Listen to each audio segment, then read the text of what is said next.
여러분 반갑습니다. 예, 3일간 잘 지내셨습니까? 예, 계속해서 마태복음 말씀을 보고 있습니다. 지난 시간에 우리는 예수님께서 쉼을 주겠다라고 하신 말씀을 들었습니다. 마태복음 11장 28절이죠. 수고하고 무거운 짐진 자들아 다 내게로 오라. 내가 너희를 쉬게 하리라. 예수님은 무거운 짐을 진 자들은 모두 예수님께로 나오라고 하셨습니다. 아멘. 예수님께로 오면 쉼이 있습니다. 아멘. 오늘 말씀도 쉼과 관련된 말씀입니다. 오늘 말씀의 제목은 안식일의 주인은 누구입니까? 입니다. 결론부터 먼저 말씀드리자면 안식을 누리는 것은 예수님께로 가는 것이고 안식일의 주인은 예수님이십니다. 예수님 안에 있을 때, 예수님 안에서 열심히 일할 때 우리는 안식을 누릴 수 있습니다. 예수님은 공생의 기간 중에 여러 가지 사역을 하셨는데 특히 안식일에도 여러 가지 일을 하셨습니다. 오늘 말씀도 안식일에 일어났던 한 사건입니다. 1절을 보십시오. 제자들과 예수님 일행이 밀밭 사이로 갈 때 제자들이 시장하에서 이삭을 잘라 먹었습니다. 이 일을 멀리서 지켜보고 있던 바리새인들은 가까이 다가와서 예수님께 항의했습니다. 보시오, 당신의 제자들이 안식일에 하지 못할 일을 하나이다. 왜 바리새인들에게는 이것이 안식일에 하지 못할 일이었을까요? 원래 배가 고픈 나그네들이 밀 이삭을 잘라 먹는 것은 율법에서 허락된 내용이었습니다. 신명기 23장 25절은 이렇게 말합니다. 네 이웃의 곡식 밭에 들어갈 때에는 네가 손으로 그 이삭을 따도 되느니라. 그러나 네 이웃의 곡식 밭에 낫을 대지는 말지니라. 낫을 대면 안 되지만 손으로 이삭을 따도 괜찮다는 것이죠. 문제는 안식일에 이 일을 해도 되는가? 안식일이 관건이었습니다. 안식일에는 곡식을 수확하는 일이 금지됐습니다. 제국기 34장 21절입니다. 너는 엿새 동안 일하고 일곱째 날에는 쉴지니 밭 갈 때나 거둘 때에도 쉴지며. 수확할 때도 쉬라고 했죠. 안식일에는. 그렇다면 제자들이 손으로 밀 이삭을 잘라서 비벼서 먹는 것을 곡식 수확으로 본다면 안식일에 하면 안 되는 거죠. 예. 그러니까 그것을, 그 행위를 곡식 수확으로 보는가가 관건이었습니다. 여러분 어떻게 생각하십니까? 여러분들이 생각할 때는 제자들의 행동은 곡식 추수입니까? 아닙니까? 제자들의 이 행동을 곡식을 거두는 수확, 추수하는 행동이라고 보기에는 어렵습니다.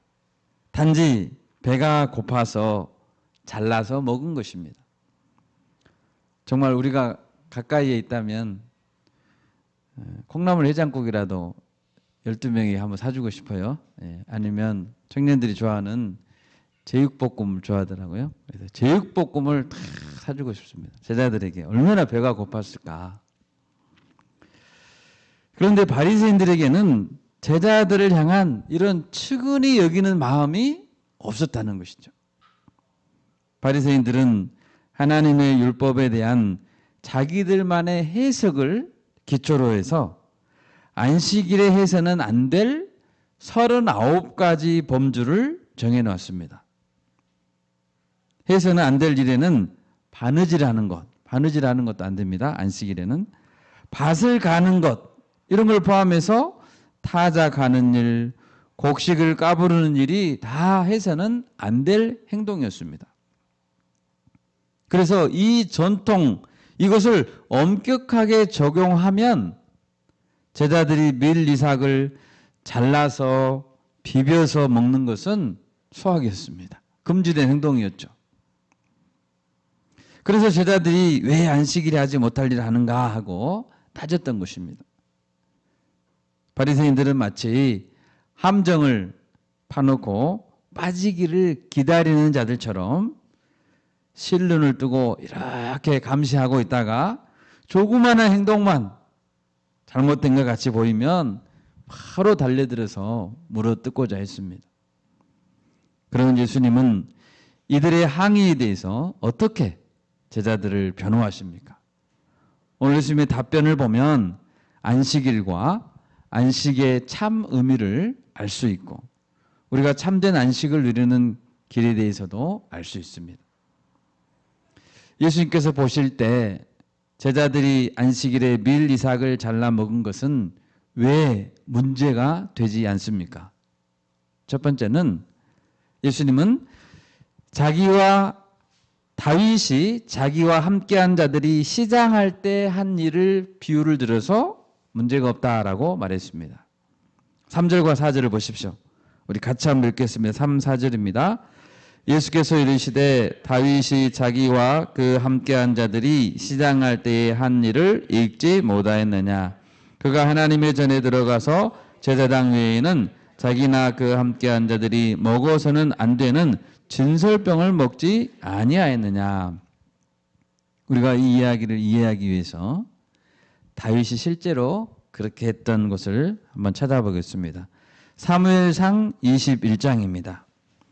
사무엘상 21장 1절에서 3절 말씀, 구약성경 445페이지에 있습니다.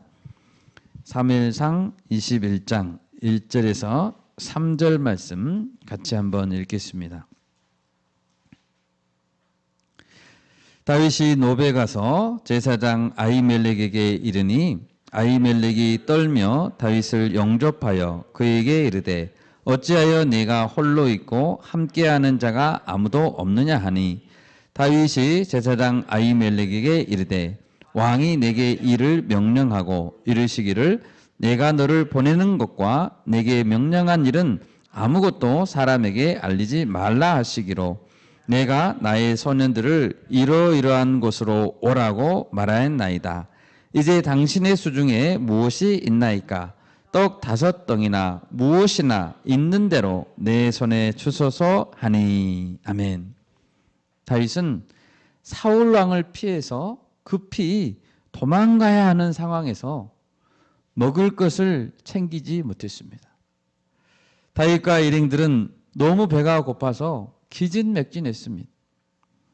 다윗은 제사장에게 말했습니다. 무엇이나 있는 대로 먹을 것을 좀 주세요. 이때 아히멜렉은 진설병을 내줬습니다. 진설병은 성막 안에 놓아서 하나님께 드려진 빵이었죠. 그 빵은 매 안식일마다 새 빵으로 교체해서 성막 안에 상위에 올려놓았었는데 꺼내온 빵은 제사장들만 지정된 거룩한 곳에서 먹을 수 있었습니다. 그 외에 다른 사람이 먹으면 불법입니다. 다윗이 도착한 날 마침 그 안식일에 새 것으로 갈고 끄집어내놓은 진설병이 있었다는 것이죠. 그래서 아히멜렉은 그 빵을 다윗과 그 일행들에게 먹게 했습니다. 여러분, 내 앞에서 당장 굶어서 쓰러져 가는 사람이 있는데 제사장이 아니라는 이유로 빵을 내어주지 않는다면 그것은 진설병 관련 규정을 어기는 것보다 더 심각한 죄를 짓는 것입니다. 죽어가는 생명을 살려야 하는 상황이라면 진설병은 더 귀한 일에 써야 되겠죠? 살리는 일에 써야 되잖아요. 당연히 다윗과 일행은 진설병을 맛있게 먹었고 제사장도 그리고 하나님도 이것을 전혀 문제 삼지 않았습니다. 마찬가지로 제자들이 배가 고파서 쓰러질 지경인데 밀 이삭을 잘라 먹는 것은 추수하는 행위가 아닐 뿐더러 설령 그것이 추수하는 행위라 할지라도 사람을 긍휼히 여겨서 배고픔을 해결하도록 도와주는 것이 옳은 행동이 아닐까요? 바리새인들의 생각은 너무도 위선적이었습니다. 예수님은 두 번째로 안식일에 제사장들이 성전 안에서 안식을 범해도 죄가 안 된다라고 했습니다. 5절 말씀을 보십시오. 본문 5절입니다. 또 안식일에 제사장들이 성전 안에서 안식을 범하여도 죄가 없음을 너희가 율법에서 읽지 못하였느냐. 제사장들은 자신들이 맡은 직무를 수행하려면 안식일에 성전에서 열심히 일해야 됐습니다. 민수기 28장 9절과 10절을 제가 읽겠습니다. 안식일에는 1년 되고 흠없는 순양 2마리와 고운 가루 10분의 2에 기름 섞은 소제와 그 전제를 드릴 것이니 이는 상번제와 그 전제 외에 매 안식일의 번제니라. 안식일에는 제사장들이 따로 안식일에만 드려야 되는 번제가 있었다는 거예요. 제사장들은 안식일에 번제, 소제, 전제를 드려야 됐습니다. 예배하러 성전에 온 사람들은 안식일에 일을 안 해도 됩니다. 일을 다 내려놓고 왔어요. 그런데 제사장들은 안식일이 가장 바쁜 날입니다. 바리새인들은 이것을 너무나 잘 알고 있어요. 그렇다면 제자들도 제사장과 동일한 직임을 갖고 일하고 있고 안식일에 제자들이 성전 안에 있다고만 한다면 아무런 문제가 되지 않는 것이죠. 그래서 6절에서 예수님이 말했습니다. 내가 너희에게 이르노니 성전보다 더 큰 이가 여기 있느니라. 자신이 성전보다 더 큰 이라고 말했습니다. 만일 성전에서 안식일에 일하는 제사장들이 죄가 없다면 성전보다 더 큰 예수님을 섬기면서 안식일에 일하는 제자들에게는 더욱더 죄가 없는 것입니다. 아멘? 죄가 없는 것입니다. 예수님은 산상보훈에서 율법과 자신의 관계에 대해서 설명했습니다. 마태복음 5장 17, 18절입니다. 내가 율법이나 선지자를 폐하러 온 줄로 생각하지 말라. 폐하러 온 것이 아니요 완전하게 하려 함이라. 진실로 너희에게 이르노니 천지가 없어지기 전에는 율법의 1.1획도 결코 없어지지 아니하고 다 이루리라. 아멘. 아멘. 예수님께서 오신 것은 안식일 법을 허물려고 오신 것이 아닙니다. 모세오경의 율법을 완성하고 또 성취하기 위해서 오셨습니다. 아멘. 한 번은 예수님께서 성전에 가셔서 장사하는 자들을 다 쫓아냈습니다. 그리고 나서 유대인들이 표적을 보이라고 요구했습니다. 그러자 예수님은 너희가 이 성전을 헐라 내가 사흘 동안에 일으키리라 라고 말했습니다. 그리고 요한복음의 기자는 바로 다음 절에 주석을 달았습니다. 그러나 예수는 성전된 자기 육체를 가리켜 말씀하신 것이라. 성전된 자기 육체. 여러분, 성전과 성전의 전신인 성막에 많은 기구들이 있습니다. 그 안에는 기구며 여러 문양이며 물건을 놓는 배열이며 여러 가지 모든 것은 예수님이 누구신가, 예수님이 무슨 일을 하시는가를 나타냅니다. 성전과 성전을 보면, 성막을 보면 예수님이 하신 일을 알 수 있습니다. 또 제자들이 행하고 있는 제사의 일, 그것은 궁극적으로 예수님의 사역입니다.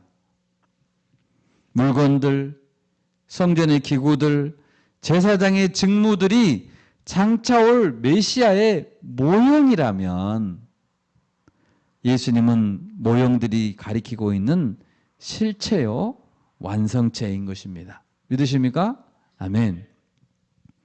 그러므로 예수님은 성전보다 더 큰 이가 되는 것입니다.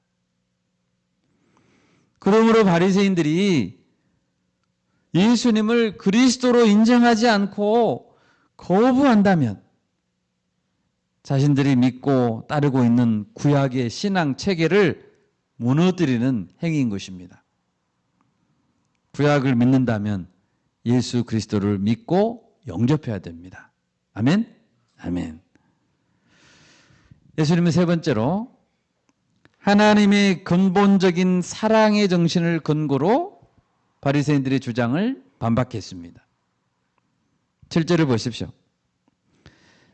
나는 자비를 원하고 제사를 원하지 아니하노라 하신 뜻을 너희가 알았더라면 무죄한 자를 정죄하지 아니하였으리라. 바리새인들은 성경을 잘 안다고 자부했고 율법의 행위들을 철저히 준수했지만 그들에게는 무엇이 없었습니까? 자비가 없었습니다. 구약의 호세아 선지자는 호세아 6장에서 호소했습니다. 오라, 우리가 여호와께로 돌아가자. 또 우리가 여호와를 알자. 힘써 여호와를 알자라고 호소했습니다. 그리고 호세아서 6장 6절에서 하나님의 심정을 전하며 말했습니다. 나는 인애를 원하고 제사를 원하지 아니하며 번제보다 하나님 아는 것을 원하노라. 아멘. 인애를 원하시고 제사를 원치 않고 번제보다 하나님 아는 것을 원한다는 거예요.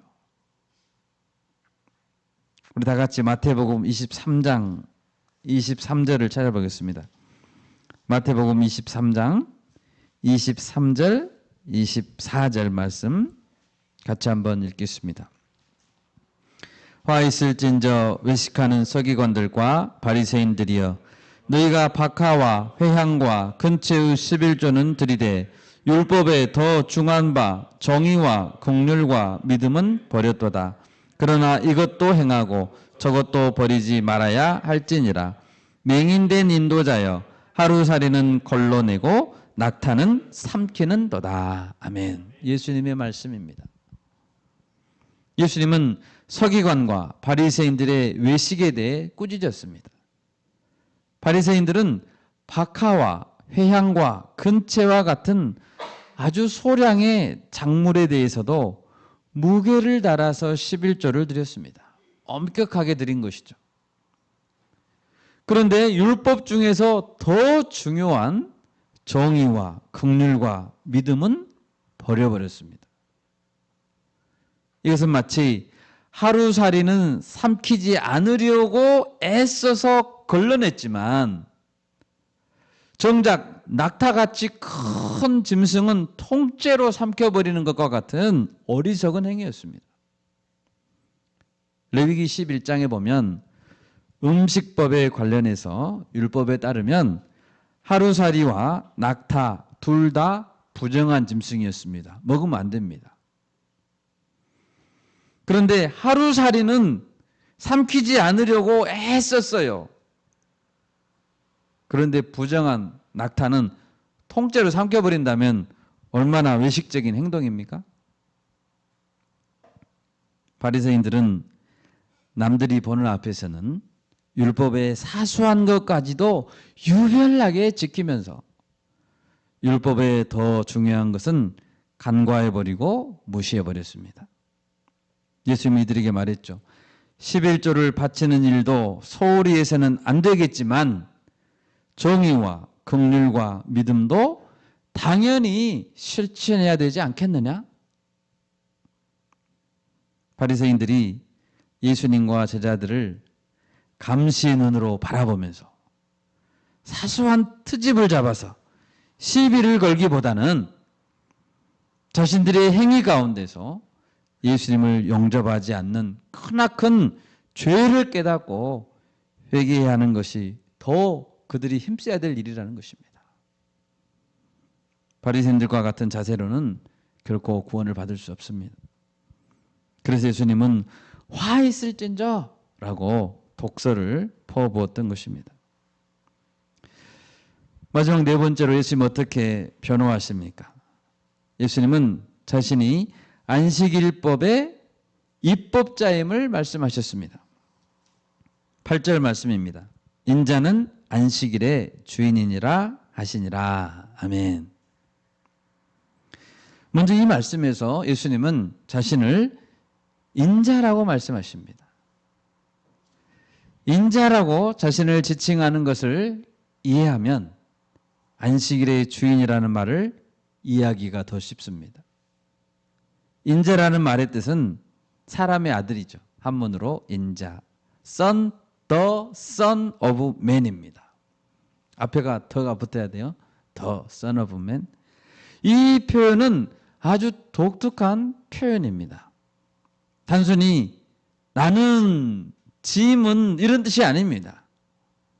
특별한 자에게 붙이는 구약에 나오는 호칭입니다. 구약 성경에서 인자라는 단어가 나오는 것을 보면 그 호칭이 갖는 의미를 알 수 있습니다. 다 같이 다니엘서 7장을 찾아보겠습니다. 다니엘서 7장입니다. 구약 성경 1245페이지입니다. 다니엘서 7장 13, 14절입니다. 1245페이지에 있습니다. 13, 14절 같이 한번 읽겠습니다. 내가 또 밤 환상 중에 보니 인자 같은 이가 하늘 구름을 타고 와서 옛적부터 항상 계신 이에게 나아가 그 앞으로 인도되매 그에게 권세와 영광과 나라를 주고 모든 백성과 나라들과 다른 언어를 말하는 모든 자들이 그를 섬기게 하였으니 그의 권세는 소멸되지 아니하는 영원한 권세요 그의 나라는 멸망하지 아니할 것이니라. 아멘. 옛적부터 항상 계신 이 앞에 인자가 인도되었습니다. 그러자 옛적부터 항상 계신 이는 인자에게 무엇을 주었습니까? 권세와 영광과 나라를 주었습니다. 그리고 모든 자들이 인자를 섬기게 했습니다. 그렇다면 인자는 어떤 분이죠? 왕 같은 통치자인 셈입니다. 그리고 인자의 나라는 영원한 나라가 되는 것입니다. 여러분, 예수님은 바로 이 말씀에서 등장하는 이 인자라는 호칭을 자신을 가리켜서 사용했습니다. 다시 말해서 예수님은 하나님이 세우신 만왕의 왕, 영원한 왕이라는 뜻입니다. 할렐루야, 아멘. 또 인자라는 표현은 신약성경 마지막에 요한계시록에서도 사도 요한이 그리스도를 묘사할 때 다시 등장합니다. 요한계시록 1장 13절입니다. 촛대 사이에 인자 같은 이가 발에 끌리는 옷을 입고 가슴에 금띠를 띠고 이렇게 표현되어 있습니다. 요한계시록 14장 14절입니다. 또 내가 보니 흰 구름이 있고 구름 위에 인자와 같은 이가 앉으셨는데 다니엘서 7장하고 거의 이미지가 비슷하죠? 구름을 타고 오셨잖아요. 구름 위에 인자와 같은 이가 앉으셨는데 그 머리에는 금면류관이 있고 그 손에는 예리한 낫을 가졌더라. 여기서도 인자라는 분은 처음이요 나중인 분, 그리고 신적 존재이고 심판주로서 묘사되고 있습니다. 여러분, 우리가 예수님과 예수님의 말씀을 믿는다고 할 때 이런 인자로서의 예수님을 믿는 것입니다. 아멘. 예수님이 자신을 가리켜서 인자라고 하셨잖아요. 우리 그걸 믿어야죠. 또 본문 8절에 보면 안식일이라는 단어가 나오는데 안식일의 개념에 대해서 생각해 봅시다. 여러분, 안식일이 가장 처음 시작된 때는 언제입니까? 물론 10계명의 제4계명으로서 안식일을 지키라는 명령이 등장했지만 그 전부터 안식일의 개념은 있어 왔습니다. 그 출발점은 창세기 2장입니다. 우리 창세기 2장을 같이 찾아보겠습니다. 창세기 2장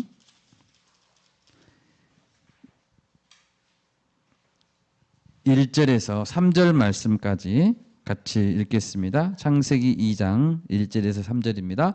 천지와 만물이 다 이루어지니라. 하나님이 그가 하시던 일을 일곱째 날에 마치시니 그가 하시던 모든 일을 그치고 일곱째 날에 안식하시니라. 하나님이 그 일곱째 날을 복되게 하사 거룩하게 하셨으니 이는 하나님이 그 창조하시며 만드시던 모든 일을 마치시고 그날에 안식하셨음이니라. 아멘. 안식일은 창조 이야기 바로 다음에 나옵니다. 일곱째 날이니까요.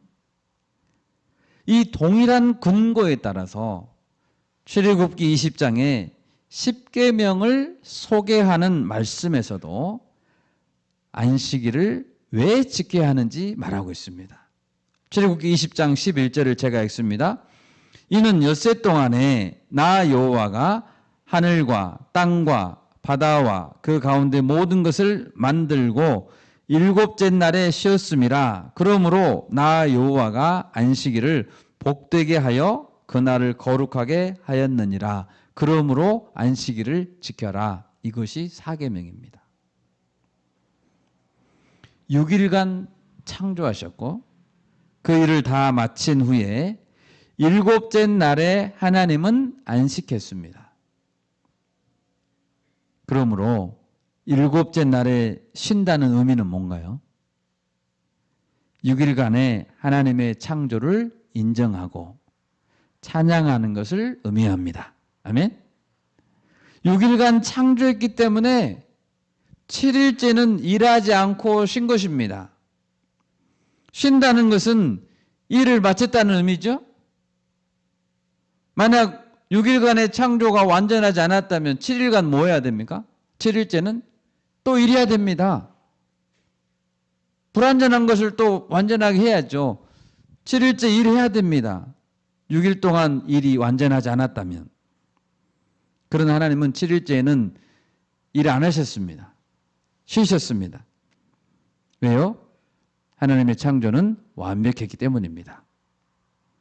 이러한 완벽한 창조의 의미들을 새기는 날이 안식일입니다. 하나님은 일곱째 날을 복되게 했고 거룩하게 구별했습니다. 일곱째 날은 복된 날이고 세상 사람들과 하나님의 백성을 구별하는 날이 됐습니다.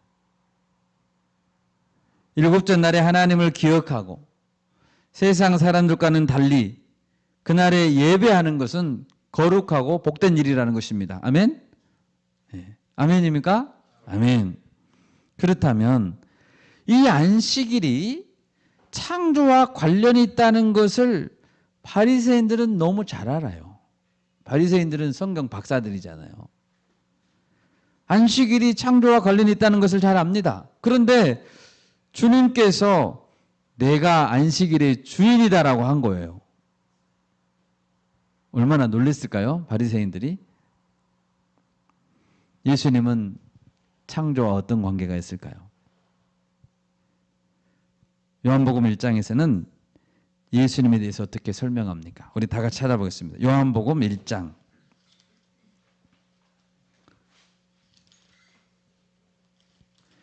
요한복음 1장 1절에서 3절 말씀 우리 같이 한번 읽겠습니다.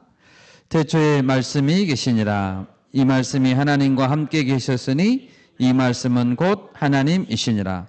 그가 태초에 하나님과 함께 계셨고 만물이 그로 말미암아 지은 바 되었으니 지은 것이 하나도 그가 없이는 된 것이 없느니라. 아멘. 하나도 그가 없이는 된 것이 없대요. 이 말씀에서 사도 요한은 태초에 계셨던 말씀이신 분을 뒤에 보면 말씀이 육신이 되어 우리 가운데 거하신 독생자 예수 그리스도라고 증언하고 있습니다. 여러분, 성자 예수님은 말씀이시고 창조주 하나님이십니다. 아멘. 만물이 그로 말미암아 지은 바 되었다라고 증언합니다. 여러분, 매 안식일은 일주일에 한 번씩 꼬박꼬박 다가옵니다. 7일째마다 안식일이니까요. 그런데 어떤 날에 따로 주인이 있을까요? 월요일의 주인은 누군가요? 화요일은 누가 주인이죠? 여러분, 날들에게 주인이 따로 있을 수 있습니까? 모든 날의 주인은 예수님이십니다. 오늘 본문과 같은 내용을 다루고 있는 마가복음 2장 27, 28절 우리 같이 한번 찾아봅시다. 마가복음 2장 27, 28절입니다. 마가복음 2장 27, 28절 같이 읽습니다. 또 이르시되 안식일이 사람을 위하여 있는 것이요 사람이 안식일을 위하여 있는 것이 아니니 이러므로 인자는 안식일에도 주인이니라. 아멘. 안식일이 사람을 위하여 있는 것이고 사람이 안식일을 위하여 있는 것이 아니고 이러므로 인자는 안식일의 도라는 말이 들어있습니다. 안식일의 도 주인이니라. 아멘입니까? 아멘. 안식일에도 주인이라는 말은 무슨 말입니까? 모든 날의 주인이 예수님이라는 뜻입니다. 심지어 안식일까지도 예수님이 주인이다라는 뜻입니다. 영어 성경에 even이라는 단어가 포함되어 있습니다. even. 심지어 안식일까지도. 날의 단위, 시간의 단위, 하루의 단위를 만드신 분이 창조주이십니다. 아멘. 시간의 단위, 날의 단위, 저녁이 되고 아침이 되니 이는 첫째 날이니라. 누가 만드셨어요? 하나님이 만드셨습니다. 모든 날을 창조하신 분이 그러므로 예수님이신 것입니다. 여러분, 시간의 주인은 예수님이십니다. 아멘. 골로새서 1장 16절입니다. 만물이 그에게서 창조되되, 여기서 그는 그리스도를 말합니다. 하늘과 땅에서 보이는 것들과 보이지 않는 것들과 보이지 않는 것들도 만드셨대요. 혹은 왕권들이나 주권들이나 통치자들이나 권세들이나 만물이 다 그로 말미암고 그를 위하여 창조되었고. 아멘. 만물이 예수님에게서 창조됐습니다. 모든 권세가 다 예수님으로부터 났습니다. 예수님을 위하여 창조되었습니다. 안식일 뿐만 아니라 1년 365일 하루 24시간 모든 날들 모든 시간은 예수님의 것입니다. 아멘. 예수님이 주인이십니다. 여러분, 우리가 모든 날의 주인이 예수님이시라고 고백한다면, 주인이 예수님이시라고 고백한다면 우리는 모든 날을 주님의 종들로 살아야 됩니다. 위러브라는 찬양팀이 있습니다. 그 찬양팀의 찬양 가사, 이런 가사가 있습니다. 우리 살아가는 모든 날들이 주의 숨결 속에 지어졌으니 이제 모두 모여 다 주를 찬양해. 그는 영원토록 찬양받으실 주님. 아멘. 아멘. 모든 날들이 주님의 숨결 속에서 지어졌습니다. 여러분, 정리해 보면 우리는 어떻게 할 때 참 안식을 누릴 수 있습니까? 창조주 예수님, 그분이 내 인생을 창조하시고 인생의 모든 시간을 각자에게 허락하셨다라는 사실을 인정할 때, 그리고 그분 안에 거할 때, 그분 안에서 일할 때 참 안식을 누릴 수 있음을 믿습니다. 아멘. 말씀을 맺겠습니다. 바리새인들에게는 진정한 안식이 없었습니다. 안식일을 철저히 지킨다고 말하면서도 그들의 마음에는 안식이 없었습니다. 안식일을 지켰지만 안식은 없었습니다. 그리스도를 배척하고 제자들을 정죄하려는 마음은 안식이 없었다는 증거입니다. 예수님은 제자들을 변화하는 과정에서 제자들을 누구와 비유해 줬습니까? 다윗과 다윗의 결국 공신들에게 비교했습니다. 또 자신이 성전보다 더 큰 이다. 성전의 실체라고 밝혔습니다. 안식일의 제정자, 창조주라고 밝혔습니다. 이 이야기를 듣고 있던 제자들의 마음은 어땠을까요? 예수님이 이렇게 말씀하시면 제자들이 괜히 자신들 때문에 예수님이 지금 궁지에 몰려가지고 곤란한 상황이라고 생각했었는데 예수님이 그렇게 막 말씀하시죠. 어떤 마음이 들었을까요? 제자들에게는.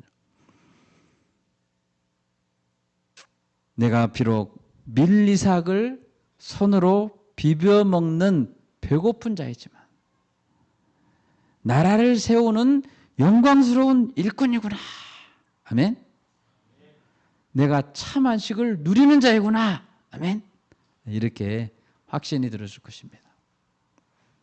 여러분, 우리도 예수님 안에서 제자의 삶을 살아갑시다. 아멘.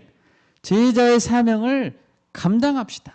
그러면 참 안식을 누리게 될 줄 믿습니다. 아멘. 제가 기도하겠습니다.